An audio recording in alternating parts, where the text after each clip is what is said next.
Hello, my Aloha tribe, and welcome to the Aloha Perspective, where you get a little bit of something and a whole lot of everything. Happy Monday. It is Monday. It's a new week. It's a new week.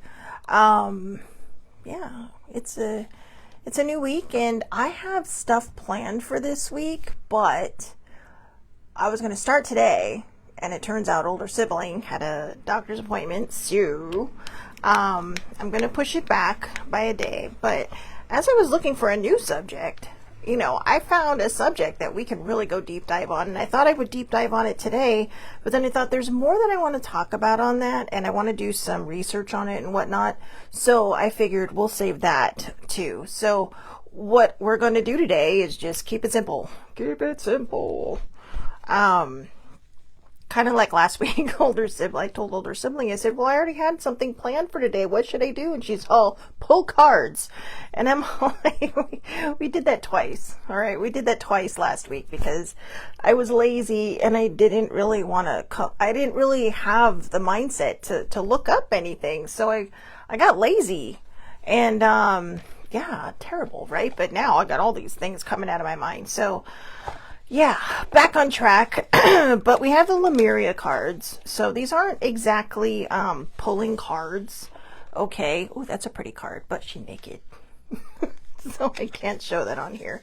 I know, it's art, and art is beautiful, but some people, they complain about the smallest stupid shit. So I also have the Soul Truth Self-Awareness card deck. So we're not doing card readings today, but we are pulling cards to kind of help us get in tune for the week, right? Get in tune for the week. Get ready for whatever.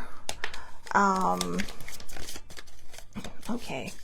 Wow, these cards are, I think they're mad. I think they're mad because I haven't used them in a while.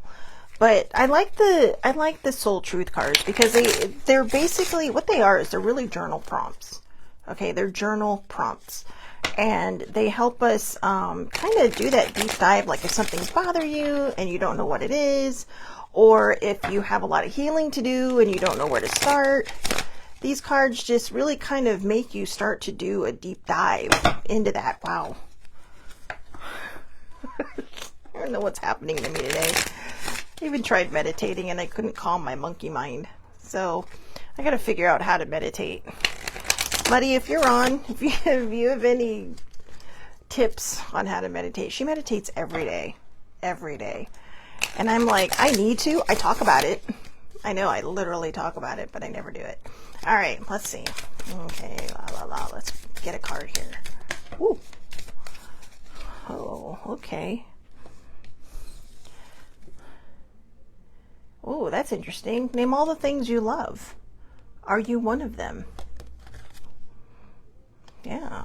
A healthy dose of self-love is not a bad thing. It's actually a really, really good thing. And I don't think that we give ourselves enough self-love. We sit there, we worry, we panic, we do all these things, but we never give ourselves the proper amount of self-love that is absolutely needed. Because when you're serving from a full cup, or giving from a full cup. I hate to say serving, but if you look at it in like religious terms, right? Being of service to people, or even in just regular people terms, okay? Non-religious. Being of service to people. That's what it means when it says you're serving from a full cup.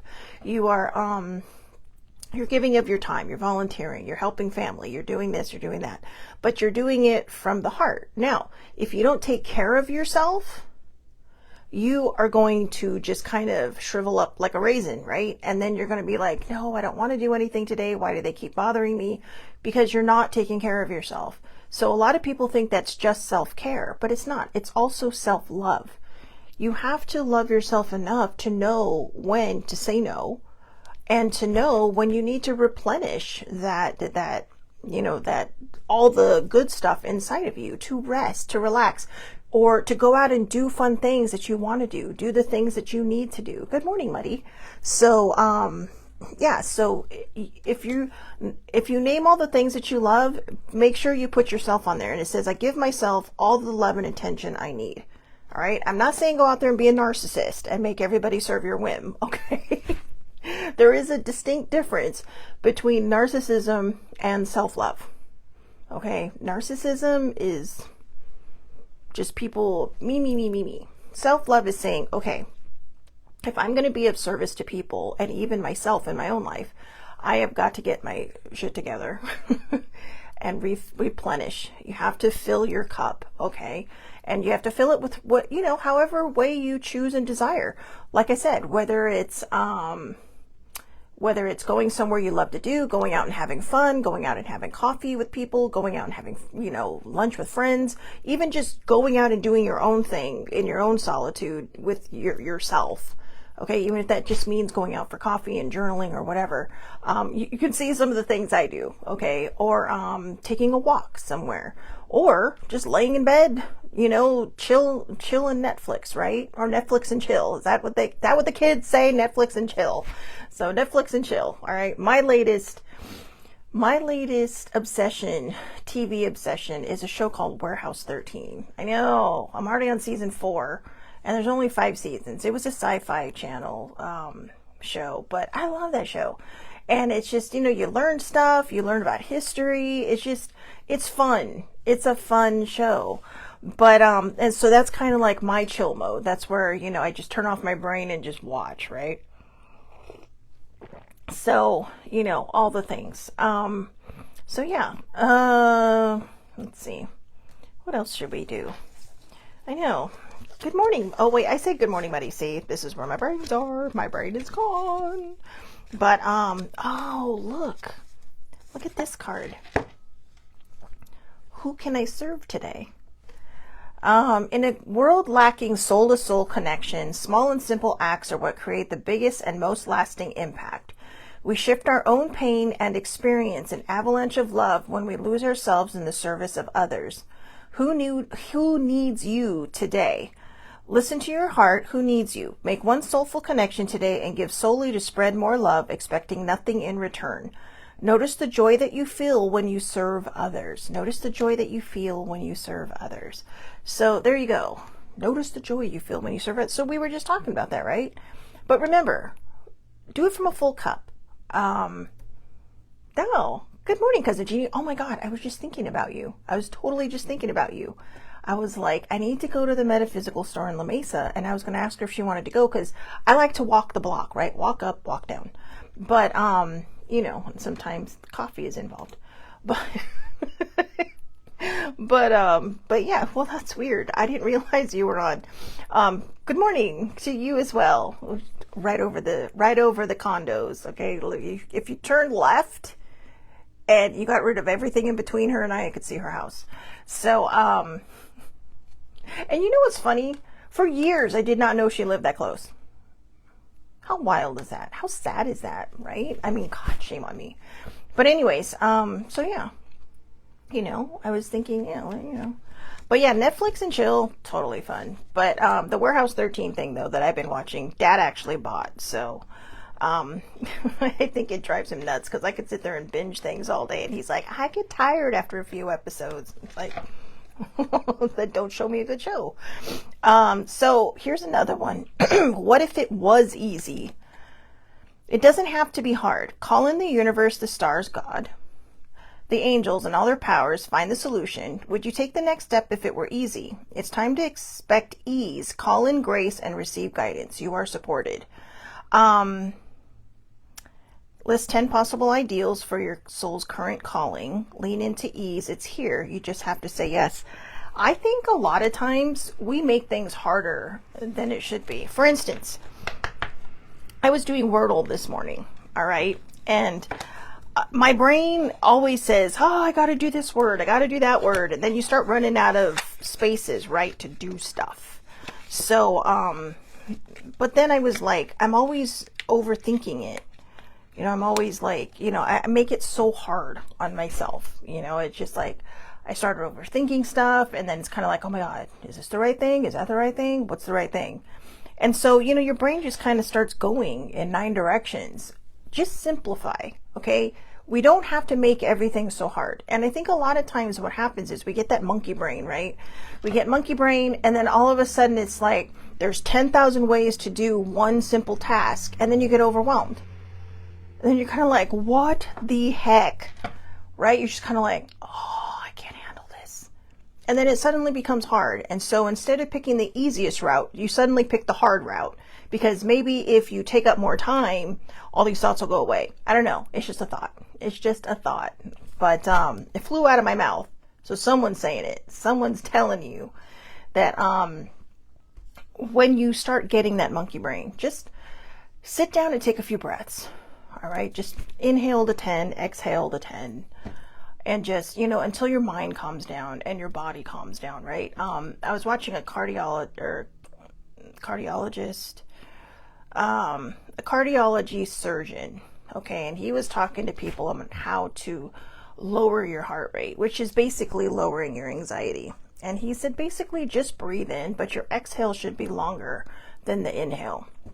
Okay, so and that does, calm you down. In fact, he even hooked himself up to a monitor, one of the hospital monitors that you usually put you on to check your, to make sure all your vitals are fine. And you could see his heart, his heartbeats and his blood pressure going down. So yeah, I'm practicing that because I have to have an MRI next month, and I'm not happy about that. I hate those damn machines. I am very claustrophobic. I don't like being in an MRI machine, but I also know that the best way to get the best answers on my heart from my cardiologist is to, to do that. So anyways, oh, look at that card that flew out. Yeah. It's a kitty. It's a kitty. Oh, I know. These are the Lemuria deck cards. So Lemurians were actually very, very smart. They were like the smart, but kind of mellow yellow people. This card keeps coming up. Oh, the Journey to Wholeness. So I'm going to have to cover her a little bit because she's, like I said, it's art and it's beautiful. It's a beautiful card, but there are people out there who will bitch and complain. So, in fact, who cares? Let's shunt the rules. But it is a pretty card. She's just like, I am all in tune with this earth. So the kitty cat, the portal keeper. Now, let's go metaphysical just a little bit, okay, before we read this card. In many traditions, people believe, including the ancient Egyptians, they revered cats. Excuse me. They revered cats. Like, they were of high importance in the Egyptian culture. Back in the days of the pharaohs and all that. But a lot of people believe that, like crows or even ravens, cats can walk between the veil. However, there's also things that I've heard about cats that when they sit at the foot of your door, it's not because they don't want to be with you. It's because they're protecting you from whatever is out there. Okay? So, I don't know. I'm trying to think. Like, I had a friend who said that her cat used to always sit at her door or at the foot of her bed, and they would just kind of look. They would just kind of keep. Or sometimes when they just kind of run off, they're chasing something off. So I don't want to scare anyone, okay? Because I know people live alone and not everybody's into the whole spirit thing. But and it's not always bad. Sometimes you get your family visitors. And your kitty cat starts playing with them. God, we've had that enough times in our house, at home. But yeah, cats are very, very revered. Although I heard a very funny term the other day when I was watching Warehouse 13.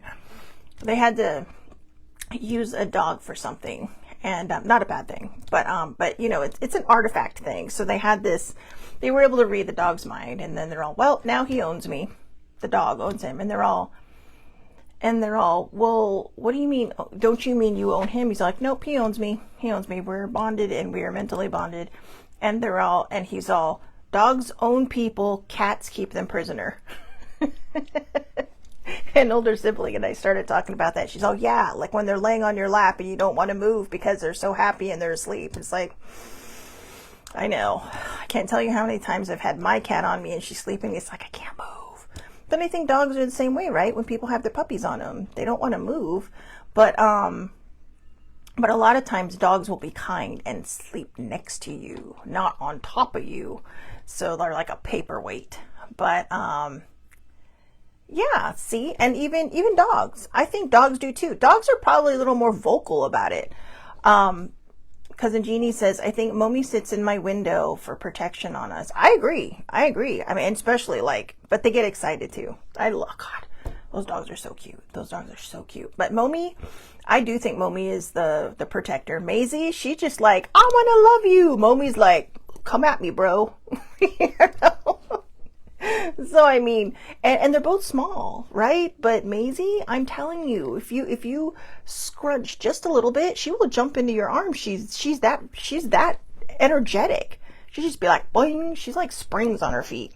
But yeah, I agree. So I don't think it's just cats. Okay, I do believe that dogs do have gifts, and I mean, I think because everyone's always like, oh well, cats and dogs don't get along. That's BS.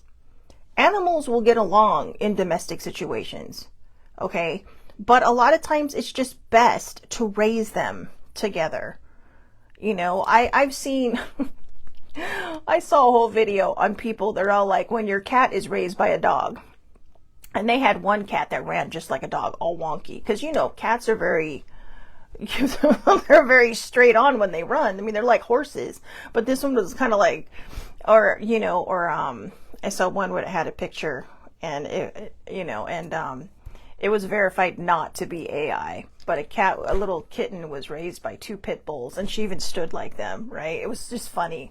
But I do believe our animals protect us and across the board, across the board. But I think cats and dogs are the primary, the majority of people will have them, if not one, both. But and maybe several. So anyways, so portal keepers. Portals are gateways to other layers of reality. They can be accessed through inner practices or externally in places such as the planet's vortices, which Sedona is a very famous vortice or vortex, area of vortexes. Gently explore the edges of your existence, spend time listening in the forest, deepen your meditation practice, dance yourself into ecstasy, explore psychic tools, and study new healing modalities. If you feel lacking in purpose or life seems a little mundane, remember there is never a reason to be bored. What we experience with our physical senses is just the tip of the iceberg. Magic exists wherever you care to find it. Look between the lines to limitless discovery. So, and I know a lot of people look at this and go, whoa, your woo-woo is not my thing. But it can be. You can believe in God and still believe in all these things. Okay? I know the two that I'm talking to understand that. But there are other people out there that are going to be like, nope, I'm out. But why? God gave you all these gifts. He gave you the gifts of sight. He gave you the gifts of, hearing, of seeing, right? We just said sight.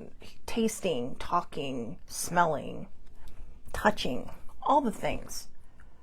But we only use a very small percentage of our brain. And I think those who are able to kind of trip the veil, in a way, use more. Because they're willing to open their eyes and see. When we're born a clean slate. What happens to us is all the conditioning that we have growing up. This is why I came into my gift so late, because for my mom, I was raised very Catholic, and for my mom, we didn't talk about those things, we didn't do those things because it was evil. But it turns out it's not. It's not. Movies, TV, books, just different things blow magic out of proportion. It blows our gifts out of proportion. I know people who are mediums, who are psychics, who go to church on Sunday. But people would be like, what? That's what you do for a living? And a lot of them won't say anything because then the religious people get all kind of uppity, like, well, what are you doing here? God gave me a gift. I can be wherever the hell I want. Okay? So it's your choice. Nobody can force you to believe. Nobody can force you not to believe. You have to make that choice for yourself. But just step away from the way you were raised and conditioned. If you have these gifts, there were so many things I've been able to do that used to scare the absolute hell out of me because I didn't understand them. And I thought they were more of a curse than anything else until older sibling got a hold of me and started straightening me out. Not straighten you out like But she started making me understand that these are my gifts, that these are things that I can do, that these are things that were given to me.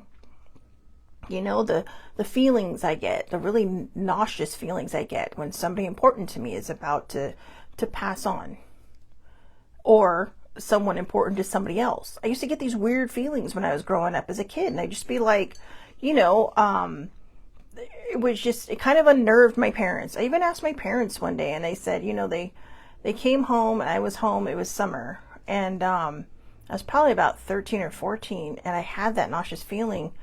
And I'm all, they walked through the door, and I just looked at them and I said, is someone you guys know sick? And they just kind of looked at me like, and then they looked at each other like, well, did you tell her? It's like, how could I tell her? We just talked about this on the way home. And they're all, well, what do you mean? And I said, well, I don't know. I just got one of those weird nauseous feelings. And usually when I get that, someone's sick or they're dying or they're dead. Well, I didn't say it like that. Turns out one of my dad's co-workers' children had just been diagnosed with leukemia. So, and that doesn't mean that they died. I don't know what happened to them, because I think they ended up moving on from there. So, but I mean, pay attention to your gifts. You know, I mean, this is kind of what this is talking about. It's like, you know, if you have these gifts, no matter what your belief is, whether it's the universe, whether it's God, whether it's one of the gods out there, you know, just, you are handed things in life, and it's okay to use them. All right. It doesn't make you evil. It makes you human with gifts. And I truly believe every single person is born with gifts. They're just kind of, you know, pulled out of us when we're young, and kind of just the kibosh put on it, because people are afraid. Okay. People are afraid of what they can't explain, what they don't know, you know, what they can't touch, which is interesting, right? Because, you know, there's a lot of people out there in a lot of religions, fire and brimstone. But then there's a lot of religions where it's like, God is love, God is peace, God is not an angry God. And yet people believe, even though they can't physically touch him or her. I know, I don't want to step on everyone's beliefs. So even though they can't physically touch God. So why is it so hard to believe that you have a gift? You're willing to believe in somebody you cannot see, but you feel it, right? Maybe you hear it. Maybe you experience things that say, oh, yes. Or maybe you feel that love in those moments when you're in pain, you know, when you're hurting emotionally or even physically. So if you're willing to believe in that, why won't you believe in your gifts? Just a thought. So here's our last card. Journey to wholeness. Love from a sense of wholeness. We may have concepts of others that are not really who they are due to subconscious projections or ideals. We could have the idea that we will feel better about ourselves when we achieve a goal or a status. This takes us out of the present and puts conditions on love. Hold the vision that you and others are already perfect. Thus, we can heal through the transformative power of acceptance.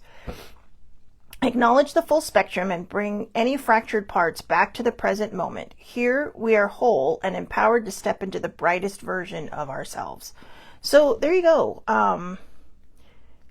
You know, I feel like this is kind of meant for me too, because sometimes I get so mad at my dad. You know, he wanted to come home from that place. That place was awful. I swear it probably gave him and I PTSD.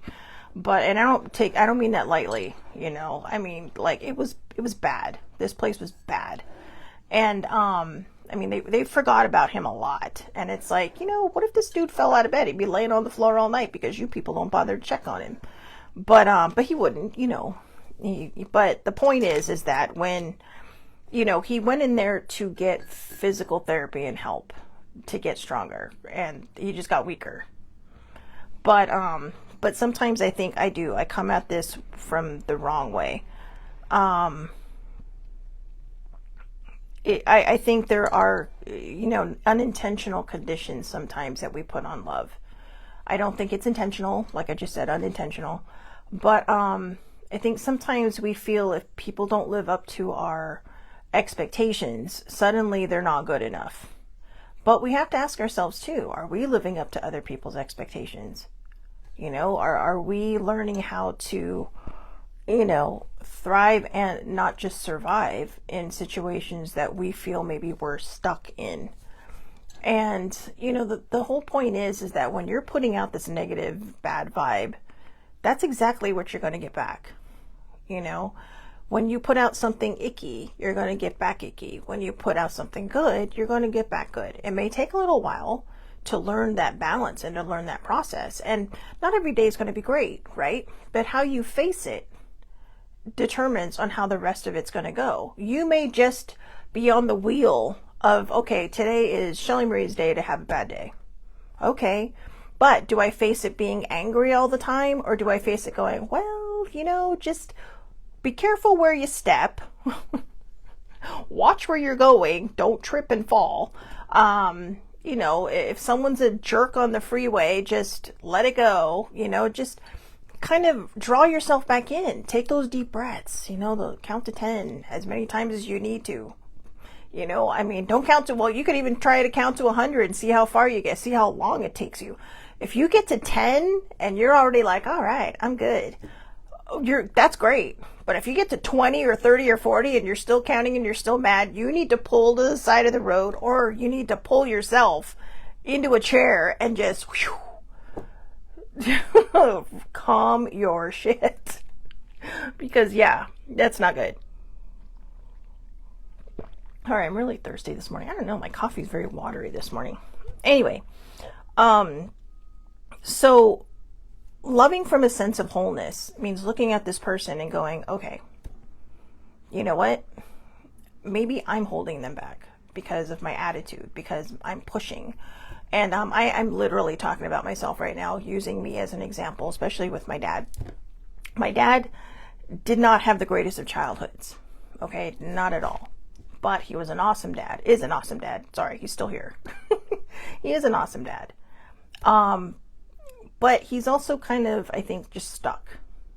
And when you try to push him, I think he gets a little combative because he's not used to people telling him how to do things, because he really kind of had to fend for himself a lot when he was younger. And that's difficult, because my grandparents were not the greatest parents. So, I think it's just kind of like, well, I know how to do it. And it's hard for them to accept help because they're not used to people just doing that, even I hope this doesn't get back to him. I really don't, because I'm putting this out here and I really hope it doesn't get back to him. But he struggles with people loving him, all kinds of messages. Happy Father's Day. Oh, thank you. But beforehand, be like, oh, well, so-and-so hopes you feel better. Oh, why do they care so much? And it's just like, or why are, and I'm like, or even when he was in the place, people wanted to come and visit him. Why? So that was his question. Why? Why would they want to come see me? And I'm like, why not? I said, people love you. Well, I don't know why. Seriously. Why not? Because you're a good human being. Because you're there for people when they need you. Sometimes people just want to sit and talk to you and make sure you're okay. And I think he struggles with that. So I've been doing my best to kind of gently ease him into the fact. And I told him, I said, well, it could be worse. It could be alternative. People could just not like you. And I said, that would kind of suck, wouldn't it? He's like, well, yeah, I guess so. So, and I get it. I know it's hard. Older sibling likes to tell me I have charisma, which is why people, and I tend to sometimes be very, very shy. But I've noticed I'm kind of breaking out of that a little bit. So I think I'm kind of in limbo when it comes to being shy and not being shy. I'm not really sure where I fall, because I think it depends on the day. But, or maybe it's just I'm quiet and don't want to deal with people. but, I told her, I said, why do people always just migrate to me? She's like, because you have charisma.